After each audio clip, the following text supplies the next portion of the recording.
E neste novo quadro aqui do canal nós vamos falar um pouquinho sobre história e exatamente neste vídeo a história do Corsair, mas não exatamente deste Corsair e sim da aeronave real. Para que ela foi criada, com que objetivo? Eu sou Marcelo Vieira e este é o canal Aeromodelismo é Assim.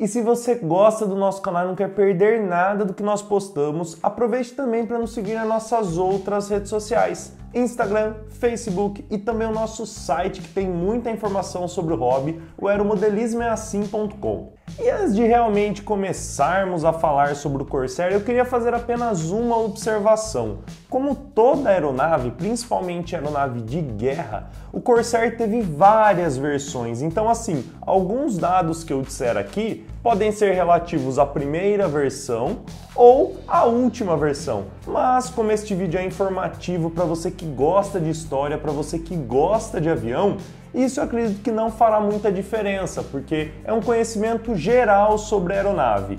E este aeromodelozinho aqui que está do nosso lado foi utilizado na produção deste vídeo daqui de cima, que eu mostrei como ele foi montado, como ele voa, quais são as características gerais do modelo, e eu estou finalizando a série deste aeromodelo com um vídeo de história, mas não necessariamente este vídeo faz parte da série deste avião, né? Ele pode ser destacado e considerado como um vídeo separado puramente sobre história. E tudo desta aeronave começou lá na Segunda Guerra Mundial por volta de 1938, onde a Marinha norte-americana queria um caça leve a pistão que tivesse uma velocidade muito boa, ou seja, um caça rápido e que operasse embarcado em porta-aviões. Claro, se ele vai operar pela Marinha, geralmente são aeronaves embarcadas. E também com uma outra característica muito peculiar. Apesar de toda essa sua velocidade, a sua velocidade máxima de stall, né? Não do Corsair, porque na época isso era um projeto, né? A Marinha queria que as empresas oferecessem uma aeronave que cumprissem essas características, né? Então eles queriam um avião que tivesse a velocidade de stall não acima de 110 km por hora, ou seja, uma velocidade bem lenta para uma aeronave que tem que voar tão rapidamente. E uma das empresas que acabou ganhando autorização para produzir o primeiro protótipo deste projeto foi a Volt, uma empresa norte-americana que criou o que seria o protótipo desta aeronave aqui do Corsair. Este protótipo voou por volta de 1940, né, o primeiro voo do protótipo, e apresentava boas características e algumas características bem peculiares, né, como vocês podem ver olhando pela geometria desta aeronave. A primeira é que por operar embarcado, qualquer espaço é muito bom, qualquer espaço economizado é muito bom. Então as asas do Corsair real, não deste aeromodelo aqui, são dobráveis. Então elas dobram mais ou menos aqui, fica essa para cima e essa para cima, como essa imagem que vocês estão vendo aí. Então essa é uma característica principalmente de aeronaves embarcadas. Outras também apresentam isso, algumas com maior parte da asa que dobra, outras menor parte, como os caças mais atuais, mas todas fazem isso para economizar espaço. E esta aeronavezinha aqui também poderia alcançar 1.600 quilômetros, ou seja, tinha uma autonomia muito boa para o que a Marinha precisava na época. E além disso, foi o caça mais rápido da sua época, quando ele foi lançado, alcançando aproximadamente 640 km por hora, com o motor mais potente disponibilizado na época, que tinha por volta de 2.450 HPs. Isso é muita coisa. Para vocês terem ideia, um carro popular, né, o carro famoso 1000 1.0, tem menos de 100 HPs, considerando aí que HP é igual a cavalo, tá? Não vamos entrar no mérito disso daí, né? HP seria igual a CV, que na verdade não é, tem uma ligeira diferença. Isso seria equivalente a mais de 25 carros populares num avião. Então era o avião mais potente da época também, junto com outros que compartilhavam inclusive da mesma motorização, como o famoso P-47 e também o Bearcat, que foi o antecessor do Corsair. E além disso, ele tinha uma incrível hélice com 4 metros de diâmetro. Uma hélice realmente muito grande, né? Diâmetro seria a largura do círculo que essa hélice faz quando gira, né? Numa explicação extremamente simples. Então imagine, né? 4 metros. E foi isso que levou a sua característica mais peculiar. Porque no primeiro formato da aeronave que a Volt tinha desenvolvido, a hélice pegava no chão. Então, como uma aeronave iria voar com a hélice pegando no chão? É praticamente impossível até acionar o motor.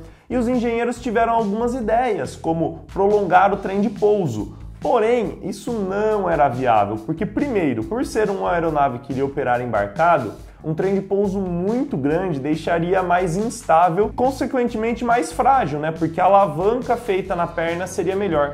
Além disso, este trem de pouso aqui, ele recolhe para trás. Então essa roda vira 90 graus e entra aqui atrás, né? Como vocês podem ver, aqui nós temos outros dispositivos. E se o trem de pouso fosse maior, a roda não conseguiria encaixar na aeronave, ficaria com uma saliência bem grande aqui em cima, o que com certeza prejudicaria a sua aerodinâmica. Então, qual foi a opção adotada pelos engenheiros? Se não podemos levantar o avião, abaixemos a asa. Então foi por isso que eles criaram essa geometria conhecida como asa de gaivota invertida, simplesmente para que a hélice não pegasse no chão. E falando um pouquinho mais sobre as datas, né? Eu já disse que lá em 1938 foi feito o processo licitatório para ver qual empresa iria oferecer uma aeronave nas características que a Marinha queria. Então, logo depois disso, a Volt ganhou, produziu o primeiro protótipo que voou por volta de 1940, né? Aí nós já estávamos na Segunda Guerra Mundial. E aí em 1940 tiveram alguns problemas com o protótipo, principalmente questão de recuperação de stall e mergulho em alta velocidade. Então o primeiro avião realmente da linha de produção só foi voar em 1942, 2 anos praticamente após o primeiro protótipo, e ele só entrou em operação mesmo, só partiu para combate por volta de 1943. Então veja quanto tempo levou entre iniciar o projeto, a primeira aeronave entrar em operação. Realmente na aviação as coisas demoram um pouquinho para acontecer, até pela sua própria complexibilidade. E essa aeronave ficou em produção até 1953. Então foi produzido por quase 10 anos e ele se tornou o caça a pistão dos Estados Unidos que ficou com mais tempo em produção, de 1943 até 1953. Ele foi operado realmente como caça de alguma força aérea ou de alguma marinha pela Honduras até 1979. Então olha quanto tempo o Corsair ficou em operação, desde 43 até Honduras em 1979. Foram produzidas exatamente 12.571 aeronaves. A demanda chegou a ser tão grande na Segunda Guerra que a Volt não teve capacidade de produzir tudo e acabaram terceirizando esse projeto também para que outras 2 empresas produzissem aeronave, incluindo a Goodyear, exatamente essa Goodyear que nós conhecemos hoje como fabricante de pneu, já produziu o avião, com praticamente toda a empresa americana, né, no período da Segunda Guerra Mundial. E se você está gostando desse novo vídeo aqui no canal, se você é novo e ainda não conhece o Aeromodelismo é Assim, já aproveite para se inscrever aqui embaixo e já ative o sininho também para receber as notificações do próximo vídeo. E se você gostar desse vídeo, também não esqueça de deixar o seu like aqui embaixo. Este avião, né, o nosso querido Corsair, comparado às outras aeronaves, principalmente comerciais que nós conhecemos hoje, não é tão grande assim. Ou seja, seu comprimento era mais ou menos 10 metros e 20 centímetros. Isso chegou a variar conforme a versão. Então, alguns aviões da versão inicial tinham um comprimento diferente dos aviões da versão final. Sua envergadura era de 12 metros e meio e sua altura de 4 metros e meio. Então, assim, realmente não era uma aeronave muito grande, mas era um dos maiores caças da Segunda Guerra Mundial. O seu peso vazio, ou seja, sem bombas e sem combustível, era de 4.100 quilos e ele chegava a pesar até 5.600 quilos quando totalmente carregado, quando iria sair aí para alguma missão. E vamos falar um pouco sobre a sua operação em si. Por ele ter um nariz mais levantado, devido à asa de gaivota invertida, que precisou ser colocada devido à hélice muito grande, a sua visibilidade em solo é péssima. Inclusive aconteceram muitos acidentes devido ao piloto simplesmente não conseguir enxergar o que estava na sua frente. E é por isso que muitos aviões convencionais taxiam zigue-zagueando, né? Então eles vão fazendo assim para o piloto conseguir simplesmente olhar o que tem na frente e não bater em nada.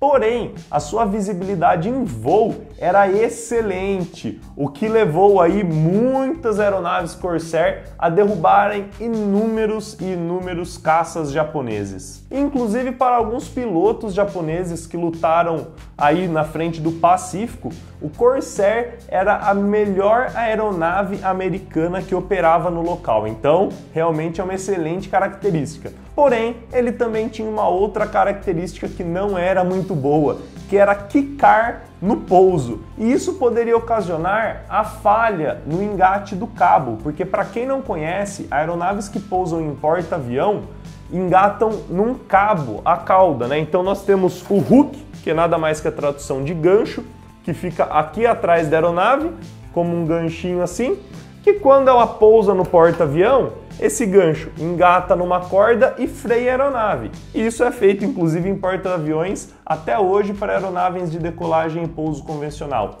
E por fazer um pouso quicado, poderia falhar e engatar o cabo, né? E naquela época a gente sabe dizer que falhar ao engatar o cabo era certeza que você iria bater em alguma coisa no porta-avião, porque naquela época, novamente, né, os porta-aviões não eram feitos da maneira que são hoje, para a aeronave conseguir continuar voando. Eles paravam ali, engatavam numa rede, batiam numa parede, eles realmente paravam a aeronave. E um número que exemplifica bem quão bom foi o Corsair é sua razão de vitória contra caças japoneses na Segunda Guerra Mundial, que chegou a ser de 11 aeronaves japonesas abatidas para uma aeronave Corsair abatida.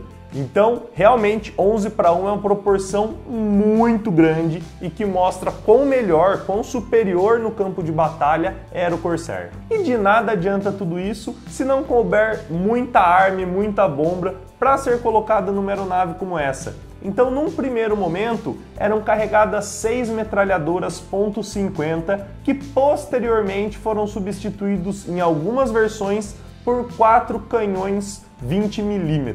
A nomenclatura de canhão e metralhadora aqui é simplesmente por causa do calibre. Então, entenda, canhão é uma metralhadora grande, neste caso de aeronave. Além disso, ele poderia levar até 2 bombas de 500 quilos cada, né, localizadas mais ou menos aqui, ou uma bomba de 1.000 quilos. Estes foguetes aqui foram adaptados em 1944 e o Corsair tinha capacidade para levar até 10 foguetes de determinado modelo. E este é um pequeno resumo nesse nosso novo quadro de tudo o que o Corsair representou tanto na guerra quanto para a Marinha Americana. E se você gostou desse vídeo, já deixa o seu like aqui embaixo e escreva nos comentários se vocês gostaram, porque caso vocês tenham gostado, eu posso voltar aqui e fazer novos vídeos contando a história de aeronaves que principalmente são muito comuns no aeromodelismo. E este vídeo vai ficando por aqui, porque aeromodelismo é assim!